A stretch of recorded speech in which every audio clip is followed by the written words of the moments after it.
Salut à tous, on se retrouve pour l'épisode 2458 du Zap Image. On commence aujourd'hui en ce samedi 22 juillet avec des anniversaires. On peut voir par exemple que Federico Valverde, le milieu uruguayen du Real Madrid, il fête aujourd'hui ses 25 ans. La même chose pour Marc Cucurella, l'arrière gauche de Chelsea, il fête également ses 25 ans. On va parler rapidement de la Coupe du Monde féminine avec les derniers résultats. Tout d'abord l'Espagne contre le Costa Rica. Et l'équipe féminine espagnole commence parfaitement ce mondial avec une magnifique victoire 3-0, mais elles auraient pu marquer beaucoup plus de buts. Regardez les stats. Donc l'Espagne, c'est plus de 77% de possession de balle, c'est plus de 45 tirs dans le match. C'est énorme pour 12 tirs cadrés. Seulement 3 buts, mais bon, le plus important c'est la victoire. Elles ont gagné de Costa Rica, c'était très compliqué, seulement une frappe dans le match et seulement 23% de possession de balle. Donc l'Espagne facilement gagne sa première rencontre. On peut voir le classement de ce groupe C, avant que le Japon joue contre la Zambie. Donc on en reparlera de ce résultat demain. Sinon il y avait aussi des autres matchs, les Philippines contre l'équipe suisse féminin, donc c'est les Suisses qui se sont imposés 2-0, donc là aussi les Suisses ont totalement dominé cette équipe féminine des Philippines. On peut voir aussi le classement de ce groupe A où tous les matchs ont déjà été joués pour cette première journée, donc c'est la Suisse et la Nouvelle-Zélande en tête, avec les deux équipes ont gagné leur premier match. Il y avait aussi le Nigeria contre le Canada, score final 0-0 entre ces deux équipes, donc voilà, un match plutôt équilibré parce que là les matchs avant qu'on a parlé c'était complètement déséquilibré, là ça a été équilibré, du coup ça fait un point pour les deux équipes pour se qualifier pour la suite de la compétition. On peut voir le classement de ce groupe B, du coup dominé par l'Australie, seule équipe à avoir gagné son premier match. Donc là c'était les trois résultats de la journée d'hier et un petit résultat en plus qui s'est fini juste avant que je fasse la vidéo. C'est le programme du jour et États-Unis-Vietnam, vu que ça se joue à 3h du matin, donc vu que je fais la vidéo le matin, donc je connais déjà le résultat de cette rencontre et les Américaines se sont imposées 3-0. N'oubliez pas que les États-Unis féminin c'est la meilleure équipe, elles restent sur deux Coupes du Monde remportées, elles ont gagné 3-0 pour leur premier match, donc là aussi ça a été un match à sens unique, plus de 72% de possession de balle, 27 tirs, 8 tirs cadrés, 3 buts, l'équipe du Vietnam n'a pas tiré une fois au but, donc là aussi c'était totalement déséquilibré pour les Américaines, et du coup les États-Unis restent quand même sur 13 matchs de suite sans défaite en Coupe du Monde. Comme j'ai dit, elles ont gagné les deux dernières Coupes du Monde, ça fait 13 matchs d'affilée sans goûter à la défaite pour cette équipe qui est encore la grande favorite pour remporter cette Coupe du Monde. On va juste parler de Megan Rapinoe parce qu'hier elle a disputé, dans la nuit dernière, là, son 200e match avec les États-Unis, cette légende qui a quand même remporté 2 fois la Coupe du Monde, en route peut-être pour une troisième si la Coupe du Monde est remportée là. Donc médaillée d'or olympique, 63 buts, soit 73 passes décisives en 200 matchs, légende totale du côté du football américain. Voilà, on clôture cette page, on va dire Coupe du Monde féminine. On parlera bien évidemment demain avec les autres résultats. On passe cette fois-ci du côté des États-Unis, mais cette fois-ci avec un club, l'Inter Miami. Et l'Inter Miami jouait un match, c'était contre Cruz Azul. Et Léo Messi a joué, donc il a commencé tout d'abord sur le banc, il est rentré en cours de jeu. Et du coup, Messi a été décisif, c'est ça qui est fou. Donc 3 points dans notre premier match pour l'Inter Miami. Donc il y avait un partout à la 91e minute de jeu et Messi a marqué un but à la 94e minute de jeu, un coup franc direct en pleine lucarne. Je ne sais pas si vous l'avez vu, je pense la plupart l'ont vu. Donc là, tiens, bon, je ne peux pas montrer la vidéo à cause des droits d'auteur, mais regarde, on est déjà plus de 93 et 45 secondes de jeu alors qu'il y avait seulement 2 minutes de temps additionnel de coup franc et c'est Léo Messi qui tire et ça part en pleine lucarne et ça fait but et surtout ça donne la victoire à l'Inter Miami du coup qui s'impose 2-1 dans cette rencontre. Donc premier match et premier but et en plus premier golasso, magnifique but sur coup franc direct pour Léo Messi avec l'Inter Miami. On peut voir la joie, donc c'est fou déjà. En plus il y avait le stade qui était à guichet fermé pour la venue, tout le monde voulait voir Léo Messi, donc il rentre en cours de jeu et en plus c'est lui qui donne la victoire en toute fin de match sur un coup franc pleine lucarne. Donc on ne pouvait pas espérer mieux pour la première de Léo Messi du côté de l'Inter Miami. Et l'Inter Miami n'avait pas gagné de match contre une équipe de haut niveau depuis qu'ils avaient battu le New England Revolution le 13 mai dernier. C'est vrai qu'on n'oublie pas qu'ils sont toujours, je ne sais pas s'ils sont toujours derniers, mais bon, ils étaient derniers avant le match. Avec leur victoire, peut-être ils ont gagné une place, j'en sais rien, mais ça faisait longtemps qu'ils n'avaient pas gagné un match. Et là, Messi arrive, puis voilà, ils gagnent le match 2-1, surtout grâce à Messi. Il n'y aurait pas eu Messi hier, je ne pense pas qu'un joueur de l'Inter Miami aurait marqué ce coup franc qu'a marqué le joueur argentin. Donc il est parti directement célébrer ce magnifique but avec sa famille qui était présente. Il y avait sa femme, il y avait son père, il y avait sa mère, il y avait ses enfants, il y avait toute sa famille. Léo Messi pour sa première du côté de l'Inter Miami. Et du coup, ça lui fait un nouveau but dans un nouveau club, l'Inter Miami 1. N'oubliez pas qu'au PSG, c'est 32 buts, en Argentine, c'est 103 buts et au Barça, c'est plus de 672 buts pour Léo Messi en carrière. Et les stars étaient toutes prêtes pour le moment de Messi, c'est qu'il y a quand même du beau monde. On peut voir Kim Kardashian, on peut voir Serena Williams, une tennis, enfin une joueuse qui joue au tennis tout simplement. On peut voir aussi LeBron James. Donc c'est un célèbre basketteur qui était présent aussi pour la première de Léo Messi hier. Donc voilà, ce qu'il va dire bien sûr sur l'Argentin avec ses débuts parfaits avec ce but en pleine lucarne qui donne la victoire à son équipe.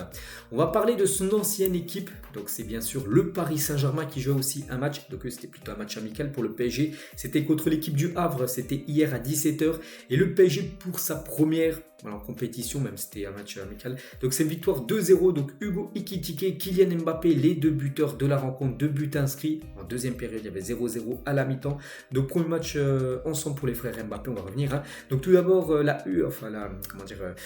compo de départ, parce qu'en gros il y a eu 2 compos, une en première mi-temps et une autre en deuxième mi-temps. Il a beaucoup fait tourner bien sûr Luis Enrique, vu que c'était un match amical, vu que c'est la pré-saison, il teste beaucoup de joueurs. Donc voilà, déjà le 11 qui a commencé les 45 premières minutes de jeu, on peut voir que Kang In-lee a commencé titulaire et il vient de sortir sur blessure, se touchant derrière la cuisse juste avant la mi-temps. On peut voir la 42e minute de jeu, il se touchait derrière la cuisse. Ça sent pas bon, ça sent peut-être, je sais pas, une élongation, peut-être un claquage, on ne sait pas. Donc il est sorti directement, pas de risque pris. On ne sait pas encore combien de temps il sera indisponible. Hein.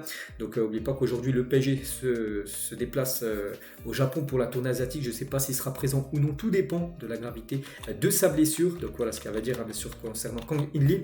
Les autres photos, tiens, Lucas Hernandez sous ses nouvelles couleurs du côté du Paris Saint-Germain. Les deux Mbappé, donc Kylian et Ethan Mbappé, ont joué ensemble pour la première fois avec le PSG contre l'équipe du Havre.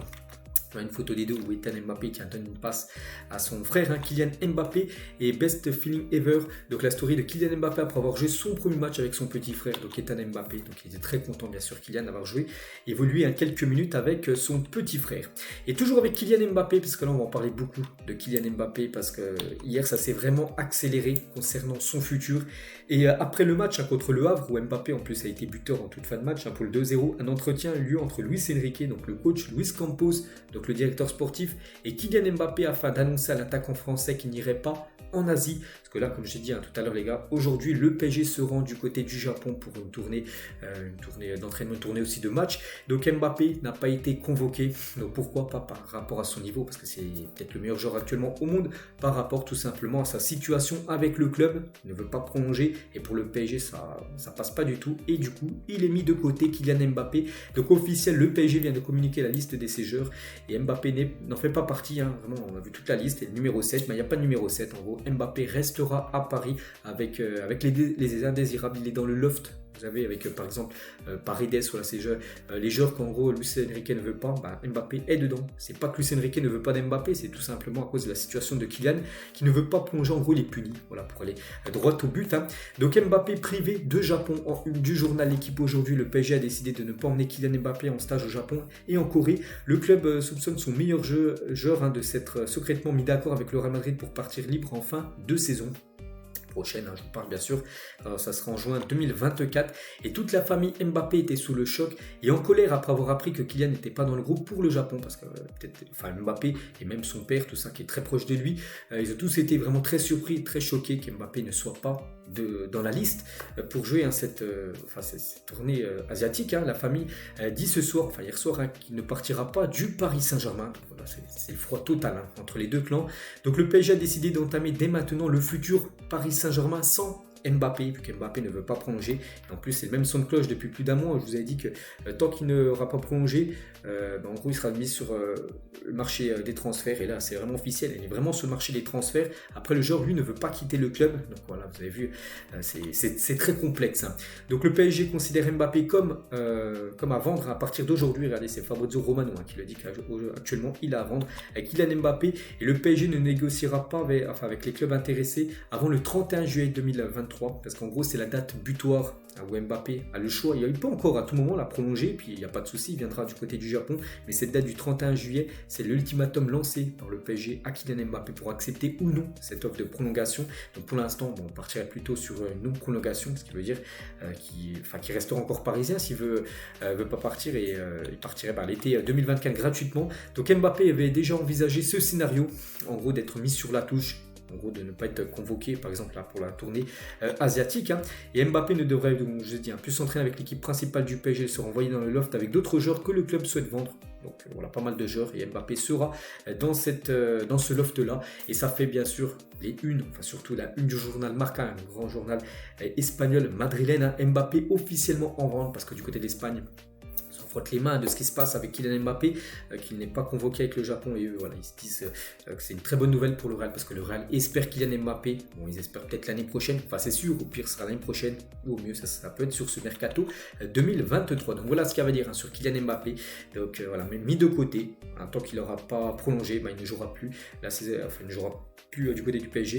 Et il faut voir les gars, il faut vraiment voir si, si il reste du côté de Paris la saison prochaine. Est-ce qu'il fera une saison en tribune où il jouera, je ne sais pas, ça se peut que le PSG le mette en tribune pendant un an, vu qu'il ne veut pas prolonger au club et partir libre du PSG. Toujours avec Mbappé, Ethan Mbappé, lui, est bien présent dans le groupe du PSG pour la tournée asiatique. Lui a bien son nom, Ethan Mbappé, mais pas de Kylian Mbappé. Lui aussi, il est bien présent malgré les événements. Donnarumma, hier on a parlé de Donnarumma, qui a eu ligoté, vous savez, dépouillé et séquestré. Il a été, on lui a dérobé plus de 500 000 €, donc lui il est bien présent. Il n'était pas là pour le match hier. Bon, logique, mais il sera bien présent pour la tournée asiatique. Donnarumma, lui envoie toujours beaucoup de force. Et les joueurs du PSG ciblés des cambrioleurs, c'est que c'est pas le premier joueur du PSG à être cambriolé. Donc il y a eu Donnarumma, il y a eu Kimpembe, Di Maria, Marquinhos, Icardi, Sergio Rico, Daniel Alves, Thiago Silva ou même Choupo-Moting. Donc voilà, c'est une longue liste. Voilà, ça fait quand même pas mal de joueurs du PSG qui ont été cambriolés ces derniers mois. Toujours avec le Paris Saint-Germain, parce qu'il se passe toujours énormément de choses dans ce club. Donc le PSG a soumis une offre d'environ 40 millions € plus un joueur à Manchester City pour signer Bernardo Silva. Les Citizens réclament 100 millions € voilà, pour lâcher Silva. Nicolo Barella sera ciblé si le Portugais est transféré. Voilà, tout est dit dans l'info. Donc s'il venait à aller du côté du PSG, donc City remplacerait par Barella, enfin c'est ce qu'ils espèrent, ils espèrent aussi 100 millions € City pour le vendre, et le PSG a proposé 40 millions plus un joueur, et pour l'instant le joueur on ne sait pas c'est qui aurait été proposé, plus cette somme de 40 millions € pour être dans le deal avec Bernardo Silva. Toujours avec Paris a proposé aussi un contrat de 5 ans à Bradley Barcola. Le joueur souhaite venir à Paris. Aussi, c'est un transfert, les gars, qui pourrait se faire très prochainement. Le jeune lyonnais du côté du Paris Saint-Germain. On continue avec les autres infos mercato avec les autres clubs. Donc Aston Villa souhaiterait absolument recruter Jérémy Doku. Le club anglais préparerait une offre de 29 millions € pour l'international belge. Donc lui, il a de fortes chances qu'il quitte cette équipe de Rennes. Donc voilà, il avait été acheté 26 millions €. Je crois il y a 2 ans, il pourrait être vendu à 29 millions € à cette équipe de Aston Villa qui le veut. Sadio Mané n'a pour l'instant aucun accord avec l'équipe de Al Nassr, même s'il est très proche de rejoindre cette équipe de Al Nassr. Pour l'instant, rien de fait. Donc des rencontres avec des clubs saoudiens ont déjà eu lieu, mais rien de plus. Le futur du joueur dépend aussi de celui d'Harry Kane, parce qu'Harry Kane annoncé du côté du Bayern de Munich. C'est que Harry Kane vient du côté du Bayern, ça sent sur le départ de Sadio Mané. Mais si Harry Kane ne vient pas, peut-être Mané pourrait être conservé, on ne sait pas, c'est le mercato, bien sûr, des fois il se passe beaucoup de rebondissements.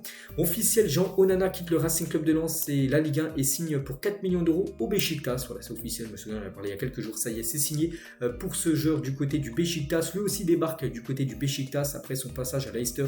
Daniel Amartey rebondit librement en Turquie du côté également du Beşiktaş.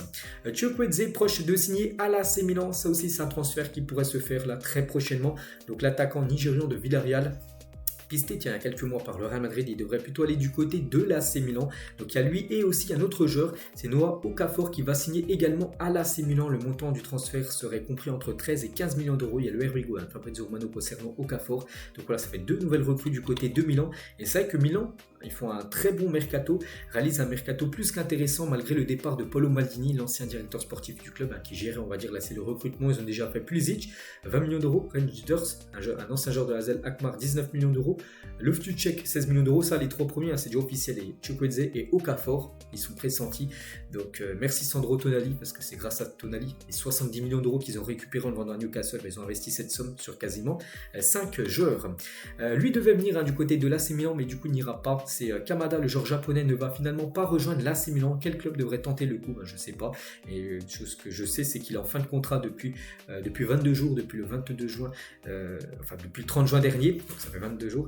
Donc lui peut signer où il veut, mais il était pressenti à l'AC Milan. Mais ça ne sera pas cette équipe italienne. Raphaël Ratao va quitter Toulouse pour s'engager à Bahia pour 2,5 millions €. pour lui, ça sera direction le Brésil. Alex Telles à Al Nasser, Erwigo confirmé, tous les documents ont été signés. Il rejoindra donc Cristiano Ronaldo, Brozovic, Seko Fofana et peut-être Sadio Mané, qu'on a parlé juste avant, qui pourrait aussi lui rejoindre cette équipe de Al Nasser. C'est vrai qu'ils ont quand même recruté du très très lourd. Eux qui ont perdu, qui ont pris surtout 9 buts sur les 2 derniers matchs. N'oubliez pas que leur prochain match Al Nasser, c'est le Paris Saint-Germain. Ça sera mardi. Le Bayern Munich se prépare à effectuer une nouvelle offre pour Harry Kane. On a parlé avec Mané, c'est que Harry Kane c'est la cible du côté du Bayern, et le Bayern ne va pas lâcher le morceau. De toute façon, il reste encore plus d'1 mois, une dizaine de jours de mercato. Donc voilà, le Bayern a le temps et toujours l'objectif, c'est de recruter l'attaquant de Tottenham. Des nouvelles de Umtiti qui est actuellement libre, vu qu'il avait résilié son contrat il y a quelques semaines avec le Barça. Donc il a signé libre au LOSC un contrat de 2 ans. Le champion du monde 2018 sera présenté demain. Donc normalement aujourd'hui, annonce officielle, Umtiti nouveau club, ça serait l'équipe de Lille. Pourtant, j'aurais plutôt pensé qu'il aurait fait son retour à Lyon, mais non, ça serait l'équipe de Lille, son futur club. On pourrait le revoir du côté de la Ligue 1, et ça, c'est une bonne nouvelle. Lyon et Montpellier sont en discussion pour Tino Kadewere, l'ancien joueur du Havre, qui ne restera pas à Lyon, donc il pourrait être transféré du côté de Montpellier pour remplacer Wai, qui devrait quitter le club. La proposition contractuelle du Bayern à Kyle Walker susciterait des crispations chez les cadres bavarois. Le club aura en effet proposé un contrat de 2 ans plus une année en option à l'anglais, ne respectant ainsi pas sa politique court-termiste avec ses trentenaires. C'est vrai que normalement, un peu comme le Real Madrid qui fait un peu la même chose quand les joueurs ont plus de 30 ans, qui propose de faire venir un joueur, c'est souvent des petits contrats, et là on peut voir que c'est comme un contrat de 2 ans plus une autre année en option, ça fait quasiment un contrat de 3 ans, alors que des fois quand des joueurs ils viennent, c'est seulement un contrat d'1 an, ceux qui ont plus de 30 ans, donc voilà, en gros ils ne respecteraient pas ce qu'ils avaient dit, on va dire, dans le passé. On va parler de Buffon à 45 ans et après 28 saisons professionnelles, donc là c'est énorme. Buffon serait sur le point d'annoncer sa retraite. Ça peut être peut-être aujourd'hui, peut-être demain, j'en sais rien, mais il devrait arrêter sa carrière. Le légendaire Buffon qui a fait une longue carrière, 28 saisons, je ne sais pas si vous vous rendez compte, c'est totalement fou. Le Fenerbahçe a formulé une première offre pour Karl Toko Ekambi qui devrait quitter cette équipe de Lyon où les supporters n'en veulent plus du tout et il pourrait partir du côté de la Turquie, du côté du Fenerbahçe. On va parler de Pierre-Emerick Aubameyang. Hier, j'ai montré une photo du joueur avec le maillot de Marseille, mais ce n'était pas encore officiel. Ça y est les gars, c'est fait, c'est signé. Aubameyang rejoint et librement cette équipe de Marseille. Pourquoi ? Parce qu'il a encore sous contrat du côté de Chelsea, mais il a résilié son contrat avec Chelsea pour arriver du côté de Marseille gratuitement. Donc durée du contrat, 3 ans. Donc il va toucher le plus gros salaire quand même du côté de Marseille. Ce sera le genre mieux payé devant celui de Kondogbia. Donc énorme recrue quand on parle d'Aubameyang. Un joueur qui a joué comme à Chelsea, qui a joué du côté du FC Barcelone, où il avait été en plus très très bon et très apprécié par les fans du FC Barcelone. Et il rejoint maintenant cette équipe marseillaise. Et ses premiers mots en tant que nouveau joueur de l'OM: je suis très heureux et très fier de porter ce maillot, je sais ce qu'il représente. Comme vous avez pu le voir sur ma story, je me suis déjà mis dans l'ambiance, parce qu'il écoutait du Jul, le rappeur marseillais, et qui sponsorise en plus le maillot avec, là on peut voir Doré Platine, son label. Donc et voilà, je viens d'arriver en Allemagne pour la pré-saison, parce que Marseille est actuellement en Allemagne pour sa pré-saison, de retrouver l'équipe. On va bosser fort, j'ai hâte de vous retrouver à Marseille, à bientôt. Voilà, ses premiers mots en tant que nouveau joueur de l'Olympique de Marseille. Aubameyang, très belle recrue, surtout gratuitement, c'est comme un gros coup réalisé par l'OM. Et le mercato de l'OM pour l'instant, il est vraiment pas mal. Kondogbia 8 millions d'euros, Renan Lodi 13 et Aubameyang 0 €. Et c'est pas fini, on a des joueurs un peu comme Isco. Isco est ciblé, j'ai pas dit qu'il est arrivé, j'ai juste dit que c'est une rumeur. Donc voilà, pour l'instant Marseille en train de se faire une belle équipe pour la saison prochaine. Donc voilà, surtout avec des joueurs comme ça, des joueurs que tout le monde connaît, qui sont arrivés quand même pour pas trop cher. Lui aussi pisté par l'équipe de Marseille, on en parle aussi depuis pas mal de temps. Donc c'est Iliman Ndiaye a indiqué à Sheffield qu'il souhaitait rejoindre l'Olympique de Marseille. Les deux clubs doivent désormais trouver un accord. Donc c'est vrai que ça fait plus d'une semaine quand même qu'on en parle et ça avance pour l'instant. Il n'y a pas encore, d'accord, on va dire, officiel entre toutes les parties. Toujours du côté de Marseille, et cette fois-ci dans le sens inverse, on a annoncé l'arrivée d'Aubameyang, mais donc côté départ, et c'est officiel, Dimitri Payet va quitter, et quitte l'équipe de l'OM parce que c'est officiel. Longoria l'a dit, ce n'est pas un moment facile. On a convoqué cette conférence de presse, c'était hier à 14h, pour annoncer qu'on a décidé de ne pas continuer l'aventure avec Dimitri Payet. Ça a été beaucoup de semaines de discussions en plus hier. Pour ceux qui ont suivi l'épisode, j'avais dit que Dimitri Payet, il n'était pas avec le groupe de l'OM en Allemagne pour la pré-saison. Il était tout seul à Marseille en train de s'entraîner à la commanderie. Et du coup, voilà, ça sentait qu'il était exclu du groupe, qu'il allait peut-être quitter l'équipe. Voilà, c'est fait. Quelques heures après, ça a été officiel. Donc le très beau message de Longoria au nom du club, je tiens à te dire merci et te dire publiquement qu'on est très reconnaissant de ce qu'on a partagé ensemble, un message personnel pour te définir. Génie et talent, ce n'est pas un au revoir, c'est un à bientôt. Les portes du club te sont grandes ouvertes, l'OM c'est chez toi, c'est ta maison, c'est ton club. Voilà ce qu'a pu dire le président de l'Olympique de Marseille par rapport à Dimitri Payet, qui n'est pas conservé par l'OM. Et Payet a remercié l'OM, le club de sa vie, les larmes aux yeux, parce qu'il a fini en pleurs. Dimitri Payet qui était très touché, parce que ça fait quand même pas mal d'années qu'il était du côté de cette équipe marseillaise. Mais on sait que depuis quelques temps, il jouait très très peu. Regardez la saison dernière avec Igor Tudor, il était quasiment tout le temps sur le banc. Il a dit: ma fin de carrière sera marquée par mon retour ici. Un jubilé sera organisé au Vélodrome avec les gens qui ont compté pour moi. Donc voilà, il devra avoir un jubilé en gros, un dernier match pour Payet, donc qui sera organisé je ne sais pas quand. Toujours avec lui, donc toujours aussi très ému, je m'excuse par rapport à mes coéquipiers, j'ai reçu plein de messages mais je n'ai répondu à aucun d'eux parce que je ne voulais pas parler, je voulais prendre du temps avec ma famille, je voulais m'excuser auprès d'eux parce qu'il a reçu beaucoup de messages, voilà, c'est comment il allait, tout ça, puis il a répondu à personne, puis il s'excuse parce qu'il n'était pas bien tout simplement par rapport à son départ de son club. Toujours avec Payet, j'aimerais continuer à jouer au foot, voilà, malgré qu'il quitte l'OM. Pour ne pas prendre sa retraite, il veut encore jouer, il peut aller dans une autre équipe de Ligue 1 bien sûr. Je sors d'une saison très difficile avec peu de temps de jeu, ça va être dur. J'ai envie de jouer, de retrouver du plaisir sur le terrain tout simplement. Je pense qu'il y a pas mal d'équipes, je prends une équipe au pif, Monaco par exemple, une équipe qui a pour l'instant pas beaucoup recruté, Payet qui est gratuit, Monaco je pense à les fonds pour lui payer son salaire. Pourquoi pas Payet à Monaco, c'est un au pif, il n'y a aucune rumeur du côté de Monaco, mais voilà, je prends par exemple cette équipe, je pense bien sûr qu'il pourrait retrouver une très belle équipe française ou même à l'étranger. Et toujours avec lui, donc il fera son jubilé comme j'ai dit, il aura aussi un poste au club pour la suite de sa carrière, peut-être un rôle peut-être d'ambassadeur de l'Olympique de Marseille, et voilà, il reviendra à Marseille avec un rôle différent à la fin de sa carrière. Dimitri Payet, un petit rappel de tous ses matchs du côté de Marseille, 326 matchs à l'OM, 78 buts et 95 passes décisives, pas mal, ça fait quasiment décisif, un match sur deux, soit un but, soit une passe D pour lui. Et sinon en Ligue 1, parce qu'il n'a pas que joué à Marseille, il a joué plus de 326 matchs, mais en Ligue 1, 492 matchs, parce qu'il a joué aussi à Saint-Etienne, à Lille. En tout, ça fait 492 matchs pour 103 buts et 130 passes décisives. Pour rappel, il est devenu la saison dernière le premier joueur de l'histoire de Ligue 1 à atteindre le cap des 100 buts et 100 passes décisives. Donc voilà. Dimitri Payet et l'OM, c'est fini. Et l'avis tranché, tiens, un supporter de l'OM sur Dimitri Payet, c'est dans l'after RMC hier où il parlait du départ de Payet. C'était un fardeau, c'est le supporter de l'OM qui dit ça, c'était un fardeau depuis 10 ans, une escroquerie du football. Il a porté la loose Canet-Roussillon par rapport à une élimination, on se souvient, en Coupe de France, de 0 points en Ligue des Champions, tout ça. Voilà ce qu'il a pu dire, en gros, que lui il est très content, voilà, que Payet ne joue plus du côté de Marseille. On continue avec les autres infos. Donc here we go, Brighton va signer le défenseur brésilien de la Fiorentina, Igor. Le défenseur signera pour 17 millions d'euros plus bonus d'après Fabrizio Romano. Donc je ne connais pas trop le joueur, mais il devrait débarquer du côté de Brighton. Anthony Elanga va quitter Manchester United et signer à Nottingham Forest. L'attaquant suédois rapportera près de 18 millions d'euros à son club formateur à Manchester. Et bon, Manchester, il a très peu de temps de jeu. Et du coup, direction Nottingham Forest, une équipe qui a réussi à se maintenir pour la saison prochaine en Première Ligue. Kaïs Anelka, fils de Nicolas Anelka, vient d'entrer au centre de formation du Paris Saint-Germain sur les traces du papa, qui avait joué au PSG à l'époque où il a joué dans beaucoup d'équipes, Nicolas Anelka, que ce soit le Real, il joue aussi en Angleterre. Donc voilà, son fils, peut-être la même trajectoire que son père parce qu'il rentre dans le centre de formation parisien. Officiel, Tati Castellanos quitte Girona et s'engage avec la Lazio de Rome. 15 millions d'euros plus bonus pour le buteur argentin qui est un joueur des New York. New York, je crois qu'il joue là-bas. Il a été prêté à Girona la saison dernière. On se souvient aussi qu'il avait marqué 4 buts lors d'un match contre le Real Madrid, ce joueur Castellanos. Et du coup, il rejoint cette équipe de la Lazio. Il jouera la Ligue des Champions saison prochaine. Lyon sera intéressé par Alassane Plea. Le joueur dispose d'une clause libératoire de 10 millions d'euros au Borussia Gladbach. Donc voilà, il pourrait revenir du côté de la Ligue 1, l'ancien joueur de Nice. Steffi Mavididi devrait signer à Leicester, une équipe de Championship, descendu à Leicester. Dans les prochains jours, montant de l'opération 8 millions d'euros pour l'attaquant anglais qui devrait retourner du côté de l'Angleterre. L'Atlético, tiens, avec un autre joueur de Montpellier, donc Mavididi devrait quitter le club et lui aussi un Wai. Et l'Atlético de Madrid a officiellement pris contact avec Montpellier pour Eli Wai. Chelsea va également formuler une première offre pour l'attaquant. Donc l'Atlético intéressé, mais aussi Chelsea. Chelsea, leur but c'est de l'acheter et le prêter dans la foulée à l'équipe de Strasbourg, un club satellite de Chelsea.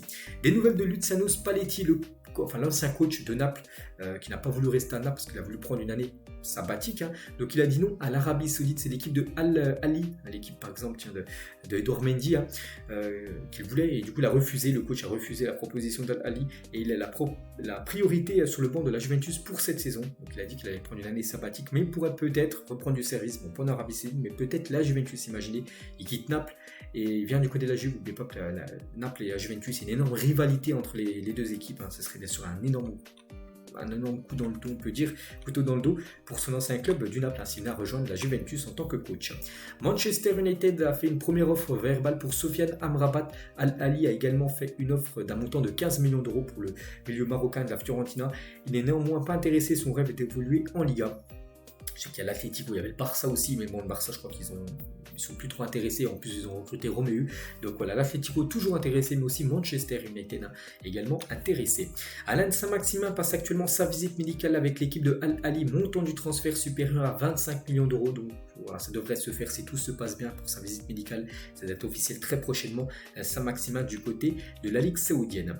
André Onana, Manchester United, c'est officiel, on en a parlé hier. Mais il a participé à son premier entraînement. Quelques photos d'André Onana avec ses nouvelles couleurs de Manchester United. Et comme je dis, il a participé à son premier entraînement. Il a rejoint le groupe, hein, lors de cette pré-saison. Donc voilà, très bon gardien. Vraiment, Manchester là, récupère un très bon gardien de but, hein, pour son futur. Nico Gonzalez, donc joueur du Barça qui a été prêté à Valence la saison dernière. Donc il est revenu de son prêt, mais Xavi, il n'est pas dans les plans de Xavi et va quitter le Barça et signer au FC Porto. Le Barça veut y intégrer une option de rachat, un peu comme le PSG, vous savez, ils ont fait avec Xavi Simons, hein, qui l'ont racheté un an après, moitié, enfin une petite somme. Ça peut être la même chose avec Nico Gonzalez, qui va être transféré à Porto. Le Barça inclura une clause de rachat. L'Inter Miami, tiens, qu'on a parlé tout à l'heure, hein, et le Grêmio sont bien en négociation pour le transfert de Luis Suarez. Grêmio, c'est le club actuel de Suarez, et Suarez devrait bien aller du côté de l'Inter Miami. On a dit, hein, l'Inter Miami, c'est pas fini après Messi, Busquets, Alba, les trois c'est officiel. Suarez devra arriver. Iniesta également devra arriver, et on annonce aussi Ramos, hein, qui devra arriver dans cette équipe. Donc une indemnité de transfert pour être versée au club brésilien. Donc voilà, ça aussi, hein, ça peut se faire très prochainement. Régis Lebris, le coach du FC Lorient, par rapport à Benjamin Mendy qui a signé du côté de Lorient, c'est avant tout beaucoup d'humilité, avant tout une passion pour le football, avant tout la volonté de rentrer dans un projet collectif, la volonté de se construire au quotidien pour devenir le meilleur footballeur possible. Voilà ce qu'il a pu dire, hein, par rapport à sa nouvelle recrue Benjamin Mendy. Officiel, on va parler du Barça qui dévoile ses 4 capitaines pour la saison prochaine. On connaissait déjà le capitaine numéro 1 qui était Sergi Roberto, mais on connaissait peut-être pas les autres. Du coup, c'est Sergi Roberto numéro 1. Bon, je trouve ça quand même peut-être aussi un scandale pour moi. Il n'y a rien à faire en capitaine numéro 1, Sergi Roberto. Alors, hein, c'est un joueur qui joue très très peu du côté du Barça. Bon, après, ça va être Ter Stegen numéro 1, ça j'aurais compris totalement. Bref, Ter Stegen 2, Aroro 3 et Frenkie de Jong 4. Voilà les 4 capitaines du FC Barcelone saison prochaine. Officiel club historique du football français il y a un an seulement en national, hein, 3e division française. Donc le FC 734 est liquidé et reparti en Régional 3 sous le nom du Sporting Club Sétois la saison prochaine. En gros, c'est le club est dissous. Il y avait des gros problèmes financiers et du coup, il passe du national à la Régional 3. La Régional 3, c'est au-dessus du district, hein, niveau juste au-dessus du district. Donc voilà, ils descendent très très bas. L'équipe de 7, on leur envoie beaucoup de force. Alejandro Garnacho qui monte ses tatouages de Prison Break et capitaine Tsubasa à Amad Diallo. Les deux actuellement sont en pré-saison avec Manchester United. Donc voilà, concernant ces deux joueurs du côté de Manchester. L'Elysée a appelé les propriétaires chinois du FC Sochaux, annonce RMC Sport, parce que Sochaux, vous savez qu'eux aussi, hein, sont de gros problèmes financiers. Donc Emmanuel Macron s'est montré très sensible à la situation du club, confie le député Nicolas Paco. Donc Sochaux a jusqu'au 28 juillet prochain pour trouver un repreneur qui accepte d'injecter 12 millions d'euros pour espérer réintégrer la Ligue 2. S'il n'y a pas ces 12 millions d'euros qui sont trouvés là d'ici 6 jours, l'équipe de Sochaux descendra en national. Saison prochaine, c'est la dernière date, hein, sinon ça sera fini pour l'équipe de Sochaux. Il aura descendu, je vous ai dit. Top 3 des célébrités qui gagnent le plus par post sur Instagram. Donc par exemple, quand Cristiano Ronaldo met une photo sur Instagram, donc même une photo de lui, hein, dans un bateau avec ses enfants, il touche plus de quasiment 2 millions d'euros, parce que là c'est en livres sterling, donc en euros c'est toujours un peu plus. Donc 2 millions d'euros pour Ronaldo. On sait qu'il a déjà beaucoup d'argent, mais Instagram, ça lui rapporte énormément de sous. Kylie Jenner, c'est 1 million. Enfin, on s'en fiche un peu. Bon, c'est pas une footballeuse. Donc, nous, on revient surtout sur le troisième qui est Léo Messi. Voilà, c'est plus d'1,5 million pour Léo Messi à chaque post Instagram. Voilà, qui publie. Une question, qui est le meilleur joueur que tu as affronté? Julian Alvarez, il a dit Virgil van Dijk. On rappelle que l'Argentin a affronté quand même Mbappé ou encore Luka Modric, mais pour lui, le meilleur joueur qu'il a affronté, pas le joueur où il a eu le plus de mal à passer, parce que là on parle d'un défenseur, Mbappé est un attaquant, il dit que c'est quand même Van Dijk, le meilleur joueur qu'il a pu affronter. Alexandre Oukidja, il a dit la CAN au Cameroun était catastrophique. Donc Oukidja, c'est un gardien algérien. Par rapport à la dernière CAN, il a dit j'ai demandé à Slimani et Riyad Mahrez, car ils ont fait plusieurs CAN, et Islem, donc Slimani, m'a dit c'était la pire, dans les couloirs ça peut être catastrophique. Voilà ce qu'a pu dire Oukidja par rapport à la dernière Coupe d'Afrique des Nations au Cameroun. Et on finit les gars avec Erling Haaland, petite photo de Manchester City, l'équipe qui a gagné la dernière Ligue des Champions. Eux actuellement ils sont tournés asiatiques, ils ne sont pas aux États-Unis comme beaucoup d'équipes. Donc une petite photo de Erling Haaland, hier qui a fêté ses 23 ans. Erling Haaland, et à ses 23 ans, il a déjà inscrit 208 buts dans sa carrière. Donc Mbappé, à ses 23 ans, lui, il est à 198 buts. On peut voir seulement 10 buts d'écart. C'est très proche. Donc Messi, à 23 ans, c'était 140 buts. Quasiment 70 de moins comme qu'Erling Haaland. Et Cristiano Ronaldo, à ses 23 ans, il était à 102 buts dans sa carrière. Quasiment plus de 100 buts en moins que Erling Haaland. Pour vous montrer quand même les stats énormes de Erling Haaland à seulement 23 ans. Donc voilà tout ce qu'il y avait à dire aujourd'hui. J'espère que ça vous a plu. On se retrouve cet après-midi à l'After Zap Image et demain. Pour le prochain numéro, je vous souhaite une bonne journée et à plus tard.